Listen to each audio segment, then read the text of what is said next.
الحمد لوليه والصلاة والسلام على نبيه وعلى آله وأصحابه أجمعين. أما بعد فأعوذ بالله من الشيطان الرجيم. بسم الله الرحمن الرحيم.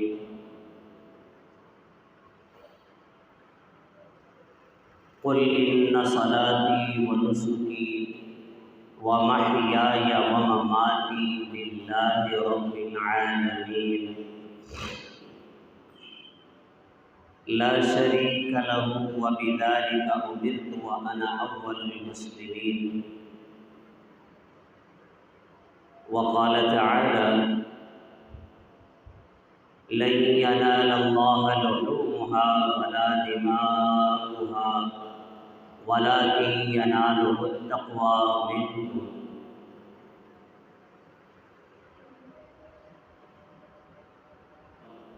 قال أصحاب رسول الله صلى الله عليه وسلم: ما هذه الأضاحي؟ قال: سنة أبيكم إبراهيم عليه السلام.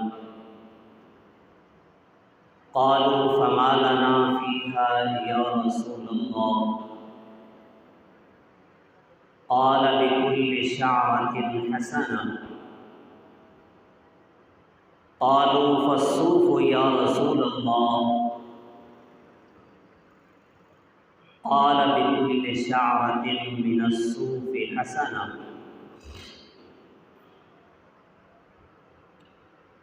أو كما قال النبي صلى الله عليه وسلم. سبحان ربك رب العزة عما يصفون وسلام على المرسلين والحمد لله رب العالمين. يا رب صل وسلم دائما أبدا على حبيبك خير الخلق كلهم. هو الحبيب الذي ترجى شفاعته لكل هول من الأهوال المقتحم. میرے واجب الاحترام، قابل صد احترام عزیز بھائیوں، دوستوں اور میرے بزرگوں اور میری آواز سننے والی امت مسلمہ کی با حیا با پردہ ماؤں بہنوں اور میری بیٹیوں،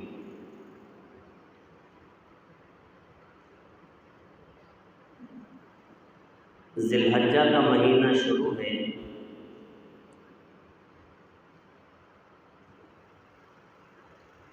اور یہ اسلامی سال کا آخری مہینہ ہے.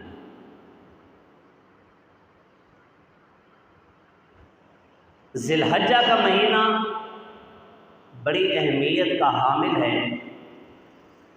اس مہینے کے بارے میں اللہ کے محبوب میرے اور آپ کے پیغمبر سرور کونین صافی کوثر شافع محشر عبداللہ کے در یتیم آمنہ کے لال حبیب کبریا احمد مجتبیٰ محمد مصطفیٰ صلی اللہ علیہ وسلم کا پاک ارشاد ہے کہ ذی الحجہ کے جو 10 دن ہیں ان کی عبادت اللہ کو اتنی محبوب ہے کہ ان کے علاوہ دنوں کی عبادت اتنی محبوب نہیں ہے.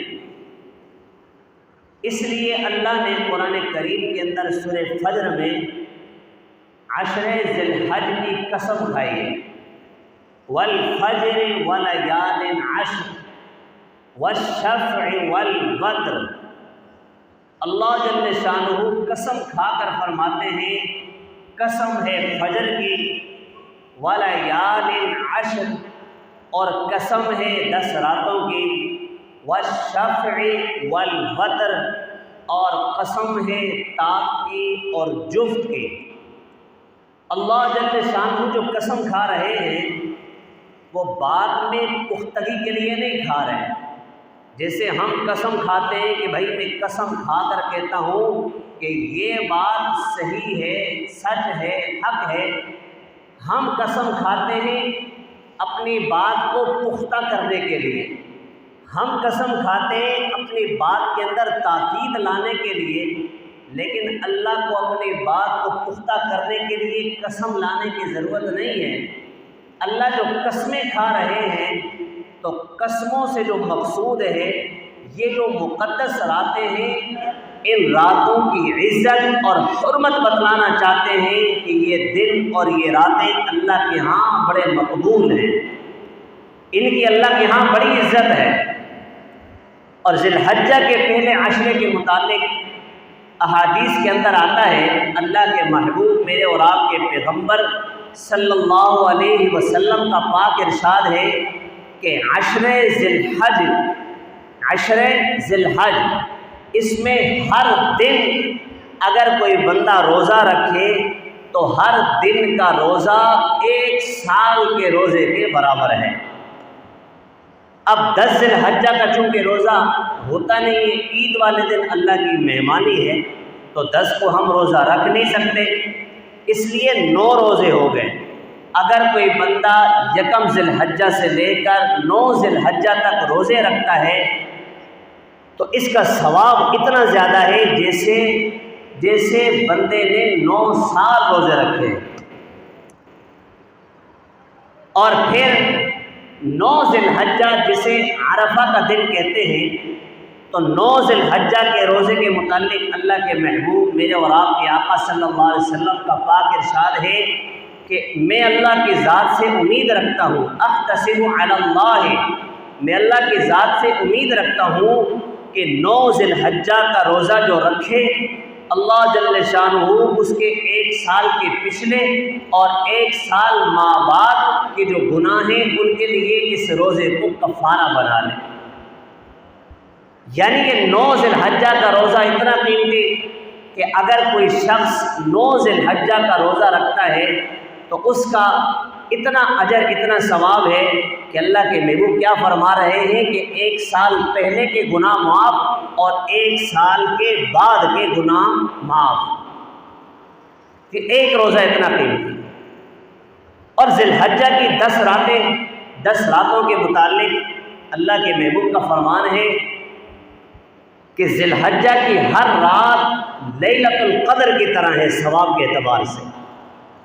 جیسے لیلۃ القدر کے اندر ثواب ملتا ہے، اگر کسی شخص کو لیلۃ القدر نصیب ہو جائے تو 1 رات کا اتنا اجر ہے جتنا کہ لیلۃ القدر کا اجر اور ثواب ہوتا ہے، تو یہ ثواب کوئی کم ہے؟ تو بات یہاں سے سمجھ میں آ رہی ہے کہ اللہ جل شانہ کی رحمت موسلادھار بارش کی طرح برس رہی ہے،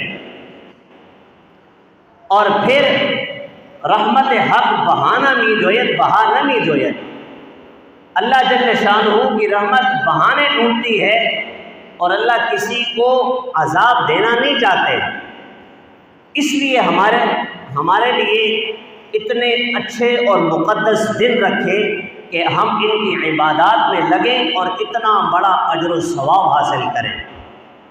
ذی الحجہ کے مہینے کے اندر ایک بہت بڑی عبادت جن پر اللہ نے حج فرض کیا ہے، من استطاع الیہ سبیلا، جس کو استطاعت دی ہے، جو صاحب وسعت ہے، صاحب طاقت ہے، صاحب مال ہے، اور اسے اللہ نے توفیق دی، وہ حج جیسی مبارک سعادت حاصل کرتا ہے، اور ان دنوں میں وہ اللہ کے گھر کی زیارت کرتا ہے اور مقامات پہ جاتا ہے، مقدس مقامات کی طرف جاتا ہے اور حج کی سعادت حاصل کرتا ہے۔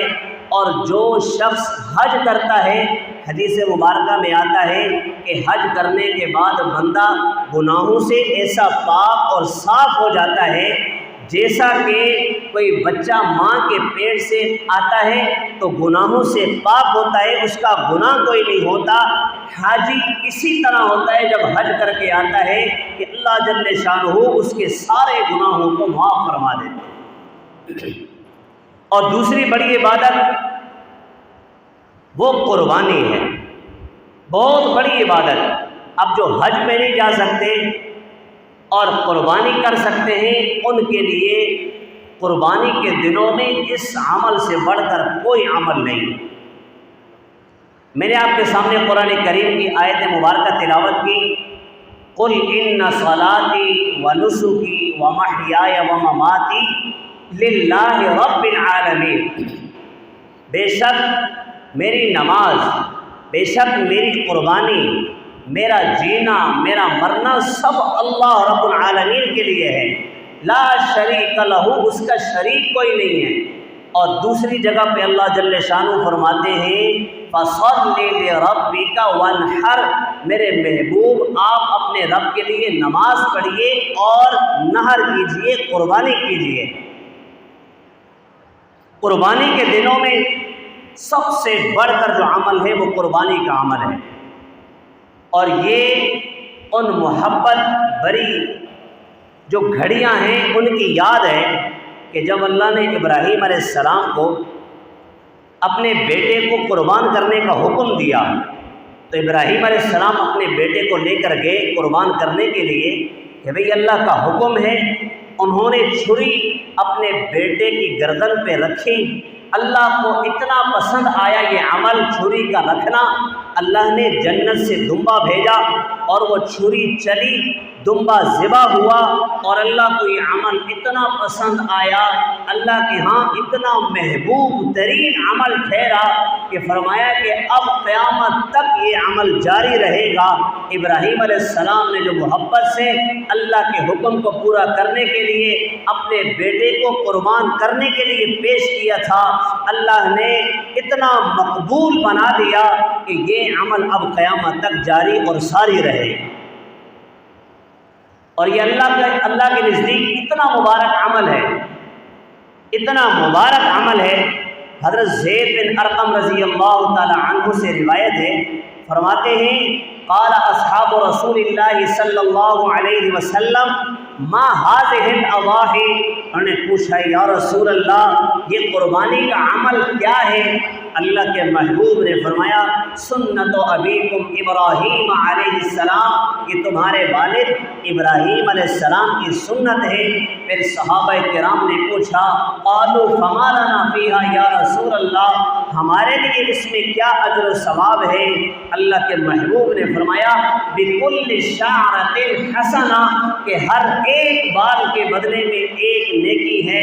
پھر پوچھا قالوا فالصوف یا رسول اللہ، قال بكل شعرة من الصوف حسنہ، صحابہ نے پوچھا کہ یا رسول اللہ ہم جانور قربان کرتے ہیں، آپ نے فرمایا کہ اس کے ایک بال کے بدلے میں ایک نیکی ملتی ہے، تو جن کے پاس دمبے ہیں اور وہ دمبا قربان کرنا چاہتے ہیں اس پر تو بال نہیں ہوتے، فالصوف یا رسول اللہ، پھر اون کا کیا حکم ہے؟ اس پر کیا اجر و ثواب ملے گا؟ اس پر کیا اجر ملے گا؟ میرے اور آپ کے پیغمبر صلی اللہ علیہ وسلم نے فرمایا بکل شعرۃ من الصوف حسنہ، اون کے ہر ایک بال کے بدلے میں اللہ جل شانہ ایک نیکی عطا فرمائے۔ ایک عالم فرما رہے تھے کہ اس پر انگریزوں نے کہا کہ مسلمانوں کے ہاں قربانی پر اتنا بڑا اجر و ثواب ملتا ہے، تو وہ اس پر سرچ کرنے لگے، اس پر سوچنے لگے کہ مسلمانوں کو کتنا اجر ملتا ہے، تو انہوں نے اس پہ سرچ شروع کی اور ایک جانور کی دم کے بال گننا شروع کیے۔ وہ دم کے بال جب گننا شروع کیے، گنتے گنتے وہ تھک گئے اور ہار مان گئے۔ وہ کہنے لگے کہ بھئی ہم یہ بال گن نہیں سکتے۔ یہاں سے یہ بات سمجھ میں آئی اللہ جل شانہ اپنے بندوں کو لامحدود نیکیاں عطا فرمانا چاہتے ہیں، ان گنت اجر عظیم عطا فرمانا چاہتے ہیں۔ میرے بندو، میرے محبوب نے تمہیں یہ خبر دی ہے کہ بکل شعرۃ حسنہ، ایک بال کے بدلے میں ایک نیکی ہے، اور بکل شعرۃ من الصوف حسنہ، اور اون کے ہر ایک بال کے بدلے میں ایک نیکی ہے۔ جب تم بال گننے کے لیے بیٹھے ہو، تم نیکیاں گننے کے لیے لگے ہو اور گن رہے ہو، شمار کر رہے ہو کہ تمہیں کتنی نیکیاں ملتی ہیں، تم گن نہیں سکتے۔ میں تمہیں یہ بتا رہا ہوں کہ قربانی کرنا تمہارا کام ہے اور اس پر اجر عظیم عطا فرمانا تمہارے رب کا کام ہے۔ قربانی کرنا تمہارا کام ہے۔ اللہ کے محبوب صلی اللہ علیہ وسلم کی ٹوٹل جو عمر تھی وہ 63 سال تھی، یہ اللہ کے محبوب صلی اللہ علیہ وسلم نے آخر حج میں حجۃ الوداع میں 100 اونٹ ذبح کیے. کتنے اونٹ ذبح کیے؟ 100 اونٹ ذبح کیے. 63 اونٹ اپنے ہاتھ سے، 63 اونٹ اپنے مبارک ہاتھوں سے، اور اس کے بعد جو بقیہ اونٹ تھے حضرت علی المرتضیٰ شیر خدا رضی اللہ تعالی عنہ نے ذبح کیے. محدثین نے یہاں پر ایک نقطہ لکھا ہے کہ اللہ کے محبوب نے 100 اونٹ قربان کیے اور 100 میں سے 63 پہ چھری اپنے ہاتھوں سے چلائی ہے. تو یہاں سے ہمیں یہ نقطہ ملتا ہے کہ اللہ کے محبوب کی ٹوٹل عمر 63 سال تھی. اللہ کے محبوب نے اپنی ساری زندگی کے ہر سال کے بدلے میں ایک اونٹ قربان کیا. آج ہم ایک دمبا قربان کرنے کی ہمت نہیں رکھتے. آج ہم بکرا ذبح کرنے کی، بکرا قربان کرنے کی ہمت نہیں رکھتے.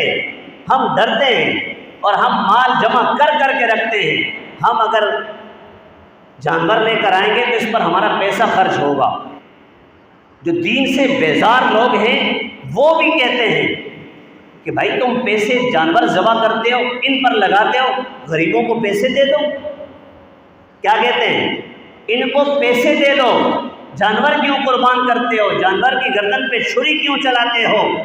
حضرت عائشہ رضی اللہ تعالی عنہا کی روایت ہے، فرمایا اللہ کے محبوب صلی اللہ علیہ وسلم کا پاک ارشاد ہے کہ قربانی کے دن اللہ کے نبی صلی اللہ علیہ وسلم کے نزدیک ذبح کرنے سے بہتر کوئی عمل نہیں ہے.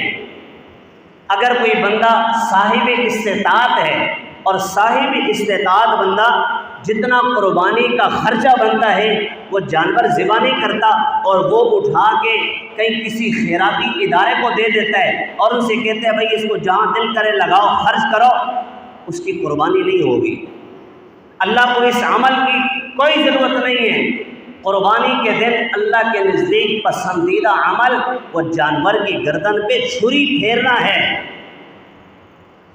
اور جب یہ جانور کی گردن پہ چھری چلتی ہے، یہ چھری پھرتی ہے، جو جانور ذبح ہوتے ہیں آپ ان کے اندر دیکھیں، ان کے بارے میں ذرا سرچ کریں.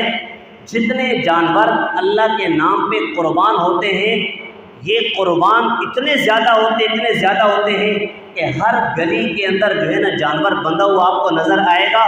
ہر علاقے کے اندر قربانیاں، دیہاتوں کے اندر قربانیاں، شہروں میں قربانیاں، مالداروں کے ہاں قربانیاں، غرباء کے ہاں قربانیاں، مدارس میں قربانیاں، یہ بڑے بڑے اسکول ہوتے ہیں وہاں پہ قربانیاں، ہر طرف دیکھیں قربانیاں ہی قربانیاں. اور قربانی والے دن چھری پھر رہی ہوتی ہے اور خون نکل رہا ہوتا ہے. کتنے جانور ذبح ہوتے ہیں آپ سرچ کریں گے تو آپ کو یہ پتہ چلے گا کہ ساری دنیا کے اندر جو جانور ذبح ہوتے ہیں ان کی تعداد ساری دنیا کے اندر سب سے زیادہ ہے. بھائی کتے کوئی ذبح کرتا ہے؟ کتے ذبح کرتا ہے کوئی؟ بولے نا. کتے کوئی ذبح نہیں کرتا. آپ نے دیکھا ہے کہ کوئی بڑے بڑے ریوڑ کتوں کے جا رہے ہوں، کوئی بندہ لے کے جا رہا ہو، آپ نے کبھی ریوڑ دیکھے کتوں کے؟ آپ لوگوں نے کتے کے جو ریوڑ ہیں، بہت سارے کتے جیسے بکریوں کے ریوڑ ہوتے ہیں، آپ نے کہیں دیکھے؟ ہم نے نہیں دیکھے. ہم نے بھی نہیں دیکھے، آپ نے بھی نہیں دیکھے، اس لیے کہ کتے ذبح نہیں ہوتے. کتے اللہ کے نام پہ قربان نہیں ہوتے. بکریاں ذبح ہوتی ہیں. کتنی بکریاں ہیں جہاں کہیں چلے جاؤ. ہمارے دیہاتوں میں، یہ ہمارے بلوچستان نزدیک ہے، جہاں پر یہ تھوڑا سا آگے چلے جاؤ، یہ ہر چوکی سے آگے نکلو، دیہاتوں میں چلے جاؤ تو ہر بندے کو دیکھیں اس کے گھر کے باہر جو ہے وہ بہت ساری بکریاں چل رہی ہوں، بہت سارے ریوڑ چل رہے ہوں. کیوں؟ وہ اللہ کے نام پہ قربان ہوتے ہیں. گائے، بیل، بھینسیں وغیرہ کتنی ذبح ہوتی ہیں. آپ دیکھیں ان کے بڑے بڑے باڑے ہوتے ہیں، ان کے اندر کتنی بھینسیں ہوتی ہیں، کتنے جو ہے نا بیل ہوتے ہیں اور کتنی گائے ہوتی ہیں. اس لیے کہ یہ سارے ذبح ہوتے ہیں. اور اونٹوں کی تعداد اللہ نے کتنی رکھی، کتنے زیادہ اونٹ ہوتے ہیں جو اللہ کے نام پہ قربان ہوتے ہیں، جو اللہ کے نام پہ کٹتے ہیں. اللہ نے ان کے اندر برکت رکھی ہے. وہ کٹتے بھی ہیں، وہ کم نہیں ہوتے، ان کی تعداد ہمیشہ بڑھتی رہتی ہے. ان کی تعداد ہمیشہ بڑھتی رہتی ہے. اور یہ مبارک عمل قربانی کا، قربانی والے دن اتنا مبارک عمل اللہ کے محبوب صلی اللہ علیہ وسلم کے متعلق آتا ہے۔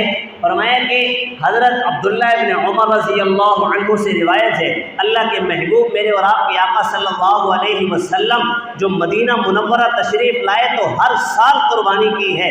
10 سال کا عرصہ مدینہ میں رہے، 10 سال اللہ کے محبوب نے قربانی کی ہے۔ یہ مولویوں کی اپنی ایجاد نہیں ہے، اللہ کا حکم ہے، اللہ کے نبی صلی اللہ علیہ وسلم کا حکم ہے، اللہ کے نبی صلی اللہ علیہ وسلم کی مبارک سنت ہے۔ اللہ کے نبی کے صحابہ یہ قربانی کیا کرتے تھے، تابعین قربانی کیا کرتے تھے، تبع تابعین قربانی کیا کرتے تھے، ائمہ مجتہدین قربانی کیا کرتے تھے۔ یہ بعد والے مسلمان قربانی کرتے ہیں، اس سے پہلے مسلمان قربانی کیا کرتے تھے۔ یہ قربانی کا عمل اللہ کے ہاں محبوب ترین عمل ہے، اور یہ کسی مولوی کی ایجاد نہیں ہے، یہ ایجاد نہیں ہے مولویوں کی، بلکہ کیا ہے؟ اللہ کا حکم ہے اور اللہ کے ہاں محبوب ترین عمل ہے۔ اور بہت سارے حضرات یہ کہتے ہیں بھئی ہم اگر پیسہ خرچ کریں گے تو پیسے کم ہو جائیں گے۔ اللہ کے راستے میں مال خرچ کرنے سے ظاہر میں نظر یہ آتا ہے کہ پیسے کم ہو رہے ہیں، ظاہر میں نظر آتا ہے کہ پیسے کم ہو رہے ہیں، لیکن حقیقت یہ ہے کہ اللہ کے راستے میں خرچ کرنے سے پیسے کم نہیں ہوتے، اللہ جل شانہ ان کو بڑھا دیتے ہیں۔ خود حساب کریں، حدیث مبارکہ میں آتا ہے اگر کوئی شخص اللہ کے راستے میں خرچ کرتا ہے تو اسے 10 گنا اس دنیا کے اندر اس کا اجر اور بدلہ ملتا ہے، اور 70 گنا اس کا بدلہ آخرت میں ملتا ہے۔ 10 گنا کا حساب کریں، اگر کوئی بندہ 1000 خرچ کرے تو اس دنیا کے اندر کتنا ملے گا؟ 10,000۔ کتنا ملے گا؟ 10 گنا 10,000 بنتا ہے نا، میں حساب میں کمزور ہوں، آپ مجھ سے زیادہ کمزور ہیں۔ کتنا ملتا ہے جی؟ 1 کے بدلے میں 10 اس دنیا میں ملتا ہے۔ اگر ہم کسی جگہ میں کسی بیگ میں 1 لاکھ لگاتے ہیں، کیا ہمیں اس 1 لاکھ لگانے کے بدلے میں 10 لاکھ ملتا ہے نفع؟ ملتے کسی جگہ؟ نہیں ملتا۔ اللہ آپ کے پیغمبر صلی اللہ علیہ وسلم ہمیں بتاتے ہیں کہ اگر اللہ کے راستے میں خرچ کرو گے 10 گنا دنیا میں ملے گا، 70 گنا آخرت میں ملے گا۔ میرے نبی کی بات پہ تو مسلمان ہی، کافر بھی یقین کرتے ہیں۔ میرے محبوب کی زبان سے جو لفظ نکلے کسی کافر سے پوچھو، کافر بھی کہے گا کہ اس شخص کی زبان سے کوئی لفظ نکلتا ہے وہ جھوٹ کبھی نہیں ہو سکتا۔ کافر یقین کرتا ہے۔ میں اور آپ اللہ کے نبی کی بات پہ 100% یقین نہیں کریں گے؟ ہمارے حضرت فرمایا کرتے تھے اللہ اس کے نبی کا فرمان 100% اس پہ ہمارا ایمان۔ اللہ کے نبی نے بتا دیا کہ 10 گنا ملے گا تو کیا کسی کو اس میں شک رہ جاتا ہے؟ کل کوئی شک نہیں ہے، اللہ کے نبی کا فرمان ہے تو 100% حق ہے اور سچ ہے۔ قربانی کرنے والے حضرات قربانی شروع کریں، پیسہ کم ہے نہیں ہے، اللہ سے مانگیں یا اللہ اتنا مبارک عمل، ہم حج پہ نہیں جا سکتے، حج کا خرچہ ہمارے پاس نہیں ہے، یا اللہ یہ قربانی کا عمل ہے، یا اللہ اس کی تو توفیق دے دے۔ اللہ سے مانگیں، اللہ انتظامات غیب سے کریں گے، کوشش کریں گے، اللہ سے مانگیں، اللہ سے مانگیں، پھر کوشش کریں، اور کوشش کر کے کوئی چھوٹی موٹی قربانی وہ کر لیں جن کی مالی حیثیت کمزور ہے۔ باقی جن کی مالی حیثیت اچھی ہے تو اس کا شرعی حکم یہ ہے کہ علاقے کے حساب سے کہ بھئی جانور خوبصورت لانا ہے یا بڑا جانور لانا ہے، اس کا شرعی حکم یہ ہے اگر ایسے علاقے میں رہتے ہیں کہ جہاں پر زیادہ مالدار ہیں تو وہاں پر زیادہ گوشت والا جانور نہ لائیں، بلکہ ایسا جانور لے کر آئیں جو خوبصورت جانور ہو۔ کیسا جانور ہو؟ خوبصورت جانور ہو، اور اسے لیں، اسے پالیں پوسیں، اسے کھلائیں، اس کی خدمت کریں، اور پھر عید والے دن جس جانور کو پالا پوسا ہے، جس کی خدمت کی ہے، آپ یقین کریں جس جانور کو آپ رکھتے ہیں 8-10 دن اس کی خدمت کرتے ہیں، اس کے بعد جب عید والے دن اس پہ چھری پھیرتے ہیں نا تو وہ چھری اس کی گردن پہ نہیں پھر رہی ہوتی، وہ چھری جو ہے اپنے دل پر پھر رہی ہوتی ہے کہ مجھے اتنا اچھا لگتا ہے یہ جانور، میں اس کو قربان کر رہا ہوں، میری پسندیدہ ترین چیز ہے، مجھے یہ جانور پسند ہے، لیکن میں اللہ کے نام پہ اس کو قربان کرتا ہوں، اللہ کے نام پہ قربان کرتا ہوں۔ اگر کوئی غریب علاقہ ہے تو غریب علاقے کے لیے حکم یہ ہے کہ زیادہ خوبصورت جانور نہ ہو، ایسا جانور ہو کہ جس کے اندر گوشت زیادہ ہو۔ گوشت زیادہ کا مطلب یہ ہے کہ زیادہ غریب ہیں تو زیادہ غربا میں پہنچ جائے گا نا گوشت، جن کی حیثیت ہے وہ کریں، جن کی حیثیت ہے وہ قربانی کریں اور غربا پر خرچ کرنے کی نیت سے کریں۔ یا اللہ یہ غریب لوگ ہیں، یہ پورا سال گوشت کم کھاتے ہیں، یا اللہ ہمیں توفیق دے ہم قربانی کریں، 1 نہیں 2 نہیں 3 نہیں، ہم بہت ساری قربانیاں کریں اور ان غربا کے اوپر خرچ کریں اور نیت یہ کریں کہ اللہ کی رضا کے لیے۔ کس کے لیے؟ اللہ کی رضا کے لیے۔ باقی جانور کا گوشت، جانور کا خون یہ اللہ کے پاس نہیں پہنچتا۔ اللہ کو نہ گوشت کی ضرورت ہے، اللہ کو نہ جو ہے نا ہمارے اس خون بہانے کی ضرورت ہے۔ اس لیے اللہ نے فرمایا لن ینال اللہ لحومها ولا دماؤها ولکن ینالہ التقوی منکم۔ اللہ کے پاس گوشت بھی نہیں پہنچتا، اللہ کے پاس خون بھی نہیں پہنچتا، اللہ کے پاس وہ چیز پہنچتی ہے کہ جو آپ کے دل کے اندر ہے، آپ کے اندر اخلاص کتنا ہے، آپ اللہ کے لیے کر رہے ہیں یا کسی کو دکھانے کے لیے کر رہے ہیں۔ قربانی کا جانور، اللہ کے نبی کے صحابہ جانور سے محبت کیا کرتے تھے۔ اللہ کے نبی، حضور کے شاگرد، حضور کے مرید، حضور کے صحابہ جانور کو پالتے تھے، خوب اسے موٹا تازہ کرتے تھے۔ عیب دار جانور قربان نہیں کیا کرتے تھے، عیب دار نہیں، بے عیب جانور قربان کیا کرتے تھے۔ اس لیے جانوروں کے اندر بہت سارے عیب ایسے ہیں کہ اگر ان کی قربانی کی جائے تو ان کی قربانی جائز نہیں ہے۔ جو قربانی لینے والے حضرات ہیں، جانور لینے والے، وہ پہلے علماء سے پوچھا کریں اس طرح کا کوئی عیب ہے تو معلوم کریں ایسا جانور ہے، بھائی ایسے عیب والے جانور کی قربانی جائز ہے یا جائز نہیں ہے۔ اگر کہیں کہ جائز ہے تو پھر تو کریں، اگر جائز نہیں ہے تو آپ ایسے جانور کی قربانی ہرگز نہ کریں، اس لیے کہ اس کی قربانی جائز ہی نہیں۔ اللہ کے نبی کے صحابہ وہ جانور لایا کرتے تھے، خوب اس کو کھلاتے تھے، پلاتے تھے اور اسے جو ہے بڑا اچھا تگڑا تازہ کر کے پھر اس کی گردن پہ چھری چلایا کرتے تھے۔